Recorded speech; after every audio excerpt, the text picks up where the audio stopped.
അസ്സലാമു അലൈക്കും വറഹ്മത്തുള്ളാഹി തആല വബറകാതുഹു. അൽഹംദുലില്ലാഹ്. പ്രിയ സുഹൃത്തുക്കളെ, നമ്മളിൽ ഏറ്റവും പോരിശയാക്കപ്പെട്ട ഒരു ദിവസമാണല്ലോ റമദാൻ 17 രാവ്.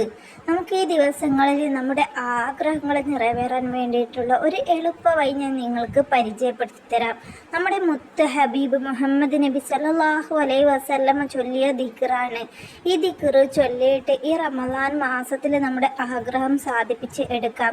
ഒരുപാട് പേർക്ക് ഫലം കിട്ടിയിട്ടുണ്ട്. കഴിഞ്ഞ വർഷങ്ങളിൽ റമദാൻ മാസത്തിൽ റമദാൻ 17 ഈ ദിക്റ് ചൊല്ലിയിട്ട് ഫലം കിട്ടിയവർ ഒരുപാടുണ്ട്, എണ്ണിയാൽ തീരില്ല. ഒരുപാട് പേര് പറഞ്ഞിട്ടുമുണ്ട്, അവർക്ക് ഒരു ദിവസം കൊണ്ട് തന്നെ ഫലം കിട്ടിയവരുമുണ്ട്. ഈ റമദാൻ 17 പ്രത്യേകത എന്ന് വെച്ചാൽ നമ്മുടെ ബദരീങ്ങളുടെ ആണ്ടാണ് റമദാൻ 17. റമദാൻ 17 രാവിലും പകലിലും നമുക്ക് ഇത് പാരായണം ചെയ്യാം, ഇത് ചൊല്ലാം. രാവിലും പകലിലും ചൊല്ലിയാലും നമുക്ക് ഫലം കിട്ടും. കാരണം റമദാൻ മാസമാണല്ലോ. റമദാൻ മാസത്തിൽ നമ്മൾ ചൊല്ലുമ്പോൾ നമുക്ക് രാവിലെ ചൊല്ലിയാലും പകലിൽ ചൊല്ലിയാലും അള്ളാഹു ഫലം തരും. പകലിൽ ചൊല്ലുമ്പോൾ നമ്മൾ നോമ്പുകാരായിരിക്കുമല്ലോ, അപ്പോൾ ഫലം ഇരട്ടിയാവും. രാത്രിയിൽ ചൊല്ലിയാലും ഫലം ഇരട്ടിയാവും. നമുക്ക് ഏത് സമയം വേണമെങ്കിലും നമുക്ക് ചൂസ് ചെയ്യാം, നമ്മുടെ ഇഷ്ടമാണ്. എന്നിട്ട് അള്ളാഹുവിനോട് നമ്മൾ ചോദിക്കുക, നമ്മുടെ ആഗ്രഹം നിറവേറാൻ വേണ്ടി ദുആ ചെയ്യുക. നമ്മൾ സമയമല്ല ഇവിടെ പ്രാധാന്യം, വിശ്വാസവും അതുപോലെ ചെയ്യുന്നത് ആത്മാർത്ഥമായിട്ട് ചെയ്യുകയും ചെയ്യലാണ്.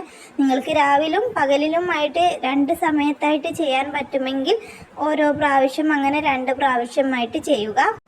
ഈ ദിക്റ് ബദരീങ്ങളുടെ ആണ്ട് ദിവസം, ബദരീങ്ങളുടെ ബദർ യുദ്ധത്തിൻ്റെ തലേ ദിവസം നമ്മുടെ മുത്ത് ഹബീബ് മുഹമ്മദ് നബി സല്ലല്ലാഹു അലൈഹി വസല്ലമ സുജൂദിൽ നിന്നിട്ട് ചൊല്ലിയ ആ ഒരു ദിക്റാണ്. സുജൂദിൽ ഇരുന്നിട്ട് ചൊല്ലിയ ദിക്റാണ്. അത്രക്ക് ഫലമാണ്. നമുക്ക് ഈ ദിക്റ് ചൊല്ലിയിട്ട് കരഞ്ഞുകൊണ്ടങ്ങ് ദുആ ചെയ്താൽ നടക്കാത്തതായിട്ട് ഒന്നും തന്നെ ഉണ്ടാവില്ല. നമ്മൾ ചൊല്ലുമ്പോൾ ശ്രദ്ധിക്കേണ്ടത് നമ്മൾ മനസ്സിൽ ഉറച്ച വിശ്വാസം ഉണ്ടാക്കിയെടുക്കണം. ഇത് ചൊല്ലിയാൽ അള്ളാഹു എൻ്റെ ആഗ്രഹം സാധിപ്പിച്ചു തരും. നമ്മൾ ഒരു ദിക്റ് ചെല്ലുന്നതിനെ കൊണ്ട് നമുക്കൊന്നും നഷ്ടം വരില്ല.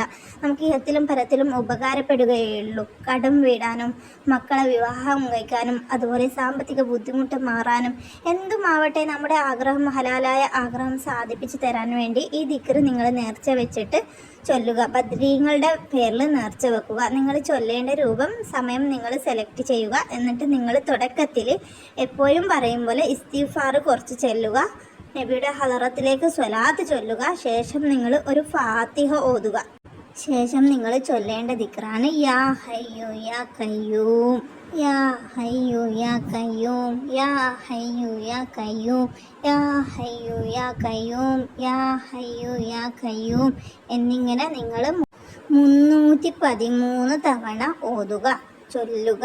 ഈ ദിക്റ് 313 തവണ നിസ്കാരപ്പായലിരുന്ന് കിബിലക്ക് മുന്നിട്ട് ആരോടും സംസാരിക്കാതെ ഒരൊറ്റ ഇരിപ്പിൽ 313 തവണ ചൊല്ലിത്തീർക്കുക. എളുപ്പത്തിൽ കഴിയും, സെക്കൻഡ് കൊണ്ട് നമുക്ക് ചൊല്ലിത്തീർക്കാൻ കഴിയുന്ന ഒരു ദിക്റാണ്. ഈ ദിക്റ് ചൊല്ലി കഴിഞ്ഞ ശേഷം അള്ളാഹുവിനോട് നമ്മൾ സ്വലാത്ത് ചൊല്ലിയതിന് ശേഷം ആത്മാർത്ഥമായിട്ട് ദുആ ചെയ്യുക. അള്ളാഹ്, ഞാൻ ചൊല്ലിയ ഈ ദിക്റ് നീ സ്വീകരിക്കണേ അള്ളാഹ് എന്നും പറഞ്ഞുകൊണ്ട് ആത്മാർത്ഥമായിട്ട് ദുആ ചെയ്യുക. നമ്മുടെ ആഗ്രഹങ്ങൾ പറയുക, ആവശ്യങ്ങൾ പറയുക. എല്ലാവർക്കും വേണ്ടി നമ്മൾ ദുആ ചെയ്യുക. ബദരീങ്ങളുടെ ബറക്കത്ത് കൊണ്ട് നമ്മുടെ ആവശ്യം അള്ളാഹു നടത്തി തരും, അത് ഉറപ്പാണ്. കഴിഞ്ഞ റമദാനിൽ ഒരുപാട് പേർക്ക് ഫലം കിട്ടിയിട്ടുണ്ട്. ഈ റമദാനിലും നിങ്ങൾ ഇത് ട്രൈ ചെയ്ത് നോക്കൂ, ഒരുപാട് ഫലം കിട്ടും, നമ്മുടെ ആഗ്രഹങ്ങൾ സാധിപ്പിച്ച് കിട്ടും. അപ്പോൾ നിങ്ങൾക്ക് ഉപകാരപ്പെടും എന്ന് വിചാരിക്കുന്നു. ഇൻഷാ അല്ലാഹ് നമുക്ക് അടുത്തൊരു വീഡിയോയിൽ കണ്ടുമുട്ടാം. നിങ്ങളുടെ സുഹൃത്തുക്കൾക്ക് ഈ വീഡിയോ ഷെയർ ചെയ്ത് കൊടുക്കുക. അവരുടെ ജീവിതത്തിൽ ഉപകാരപ്പെട്ടെങ്കിൽ അതിനുള്ള പ്രതിഫലം നിങ്ങൾക്കും കൂടി കിട്ടും. ഇൻഷാ അല്ലാഹ്. അള്ളാഹു എല്ലാവരെയും കാക്കട്ടെ, എല്ലാവരുടെയും ആഗ്രഹങ്ങൾ സാധിപ്പിച്ച് തരട്ടെ. നിങ്ങളുടെ ഈ ദുആയിലൊക്കെ പ്രത്യേകിച്ച് നിങ്ങൾ പ്രവാസികൾക്ക് വേണ്ടി ദുആ ചെയ്യണം.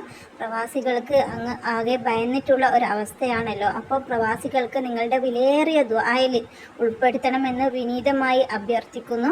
നിങ്ങൾ തട്ടിക്കളയരുത്, പ്രവാസികൾക്ക് വേണ്ടി ദുആ ചെയ്യണം. ഇൻഷാ അല്ലാഹ്. അസ്സലാമു അലൈക്കും വറഹ്മത്തുള്ളാഹി തആല വബറകാതുഹു. അൽഹംദുലില്ലാഹ്.